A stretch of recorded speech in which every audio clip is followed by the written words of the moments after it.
Hello dear viewers, আসসালামু আলাইকুম। সবাইকে কেমন আছেন আপনারা সবাই? আশা করি সবাই অনেক ভালো আছেন। ঘরে কিংবা বাহিরে, দেশে কিংবা বিদেশে, যেই যেখান থেকে এই ভিডিওটি আপনারা দেখছেন, আমি নিশান নাহিদ শান্ত, সবুজ শিক্ষার পাঠশালা ষড়ঋতু হর্টিকালচার ইউটিউব চ্যানেলে সবাইকে জানাই শুভেচ্ছা ও স্বাগতম। মানবিক দৃষ্টিভঙ্গির দায়িত্ববোধ থেকে একটি সবুজ পৃথিবী গড়ে তুলতে এবং এই ধাত্রীকে আরেকটু বেশি সবুজায়ন করতে সামাজিক আন্দোলন হিসেবে আমরা সকল প্রকার চারাগাছ রোপণ ও পরিচর্যা সম্পর্কে মানুষকে উদ্বুদ্ধ করি এবং প্রয়োজনীয় কৃষি শিক্ষা সহায়ক ভূমিকা পালন করি। আর সেই লক্ষ্যে ও উদ্দেশ্য বাস্তবায়নে পৃথিবীর সকল প্রকার গাছের চারা সম্পর্কে আমরা এই চ্যানেলে শিক্ষামূলক ডকুমেন্টারি তথ্য সরবরাহ করে থাকি। আমাদের স্লোগান হচ্ছে সবুজায়নী প্রাণ, চারাগাছ লাগান ও ধারিত্রীকে বাঁচান। নতুন নতুন গাছের চারা সম্পর্কে বিস্তারিত জানতে, সবুজ শিক্ষার আপডেট তথ্য পেতে পাশে থেকে বেল আইকনটি চেপে দিন। আমাদের চ্যানেলটি প্লিজ সাবস্ক্রাইব করে রাখুন, আমাদের পাশেই থাকুন। আসুন তাহলে আজকের চারাগাছটি নিয়ে বিস্তারিত জেনে নিই।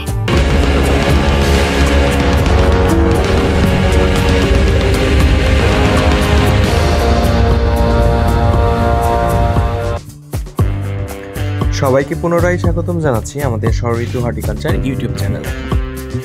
আজকে প্রতিবেদনের বিষয় হলো অর্জুন গাছ। অর্জুন একটি মহা ঔষধি গাছ। অর্জুন গাছে রয়েছে ভেষজ অনেক গুণাগুণ। ভেষজ স্বাস্থ্যে ঔষধি গাছ হিসেবে অর্জুনের ব্যবহার অগণিত। বলা হয়ে থাকে বাড়িতে একটি অর্জুন গাছ থাকা আর একজন ডাক্তার থাকা একই কথা। আর এই ঔষধি গুণ মানব সেবার দৃষ্টি আকর্ষণ করে সুপ্রাচীন কাল থেকেই চিকিৎসা শাস্ত্রে অনেক বিপ্লব ঘটিয়ে আসছে। শরীরের বল ফিরিয়ে আনা এবং মনকে উত্তেজিত করা, এবং রয়েছে মহাভারতের যে বেদিক যে ঔষধি গ্রন্থগুলো, সেইখানেও রয়েছে অর্জুনের আধিপত্য। অর্জুনের কিছু ঔষধি গুণাগুণের ভিতর অন্যতম হলো যাদের বুকে ধড়পড় করে অথচ উচ্চ রক্তচাপ নেই, তাদের পক্ষে অর্জুনের ছাল কাঁচা হলে 10 থেকে 12 গ্রাম শুকনো ছাল এবং 6 থেকে 7 গ্রাম একটু চেঁচে 250 গ্রাম মিলি দুধ এর সাথে 500 মিলি জল মিশিয়ে জাল দিয়ে আনুমানিক 25 মিলি থেকে ছেঁকে নিয়ে খেলে দেখা যাচ্ছে আমাদের যে বুকের ধড়পড়ি সেই অসুখটা ভালো হয়ে যাবে।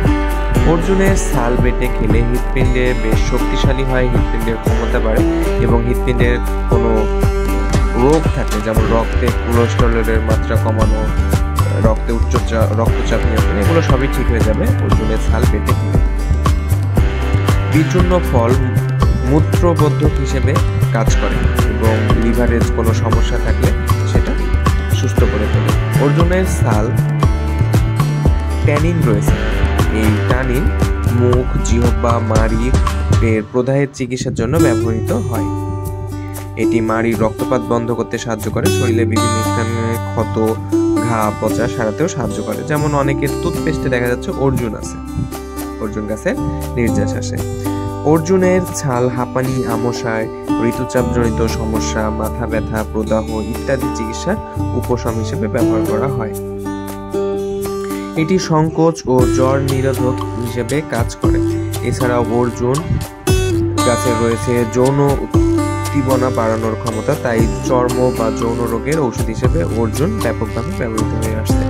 অর্জুনের ছাল রয়েছে বিভিন্ন প্রকার রাসায়নিক নির্যাস, যেগুলো এছাড়াও অনেক ওষুধ তৈরিতে সাহায্য করে। অর্জুনের ছাল হজম শক্তিতে সাহায্য করে, এছাড়াও ক্যান্সার প্রতিরোধে সাহায্য করে অর্জুন। এছাড়াও ভেষজ স্বাস্থ্যে অর্জুন গাছের মানে বলে শেষ করা নেই। সোজা কথা, অর্জুন গাছ হলো একটা ডাক্তারের মতো। প্রায় সকল ঔষধি গুণাগুণ রয়েছে তার ভিতর। অ্যাজমা ক্ষয়, এছাড়াও বুকে ধড়পড়, ত্বকের পরিচর্যায়, হৃৎপিণ্ডের কোনো সমস্যা, ফোড়া, ক্ষতস্থান, কানের ব্যথা, যৌন রোগ, রক্ত আমশা, হজম ক্ষমতা বাড়ে, এছাড়াও হাজারো ওষুধের গুণাগুণ হলো অর্জুন ফল। তো অর্জুন গাছের গুণাগুণ যেহেতু বলে শেষ করার মতো নয়, তো আপনারা চাইবো যে আপনারা সবাই নিজ বাড়িতে একটা অর্জুন গাছ থাকেন, কারণ এরকম বিভিন্ন রোগ প্রায়শই সবার হয়ে থাকে। তো আপনারা চাইলে সেই অসুখের তৎক্ষণাৎ কাঁচামাল যেই ওষুধটি অর্জুন গাছের পাতা, ছাল, ফল, রস, বাকল, ছাল সবগুলোই মূল শিকড় সবগুলোই আপনাদের বাড়ির কাছে পেয়ে যাবেন। তো তখন সেইখান থেকে আপনারা প্রাথমিক চিকিৎসা নিতে পারবেন। তো এই ছিল অর্জুন গাছ সম্পর্কে বিস্তারিত। পরবর্তীতে কোনো কিছু জানার থাকলে অবশ্যই কমেন্ট বক্সে জানাবেন। সবাইকে অসংখ্য ধন্যবাদ এতক্ষণ আমাদের সাথে থাকার জন্য। প্রিয় ভিউয়ার্স, এতক্ষণ আমাদের সাথে থেকে ভিডিওটি দেখার জন্য আপনাদের সবাইকে অসংখ্য ধন্যবাদ। আমাদেরকে এইভাবে সাপোর্ট করে যাবেন, আমাদের ভিডিওটি দেখবেন, আমাদের ভিডিওটি শেয়ার করবেন, কারণ আমাদের উদ্দেশ্য হলো পৃথিবীকে আরেকটু সবুজায়নে সাহায্য করা। আপনার একটি শেয়ারের মাধ্যমে এই ভিডিও অন্য কারো কাছে পৌঁছে গেলে তারাও গাছ লাগানোর জন্য একটু উদ্বুদ্ধ হবে। তো আমাদের উদ্দেশ্যই হলো পৃথিবীকে একটু সবুজায়নে সাহায্য করা। তা আপনারা আমাদের এই উদ্দেশ্য বাস্তবায়নে একটু আমাদের সাহায্য করবেন। আর এতক্ষণ সবাই আমাদের সাথে থাকার জন্য সবাইকে জানাই অনেক শুভেচ্ছা। ভালো থাকবেন সবাই। নতুন ভিডিও আসা পর্যন্ত আমাদের সাথে থাকবেন। অসংখ্য ধন্যবাদ। আসসালামু আলাইকুম।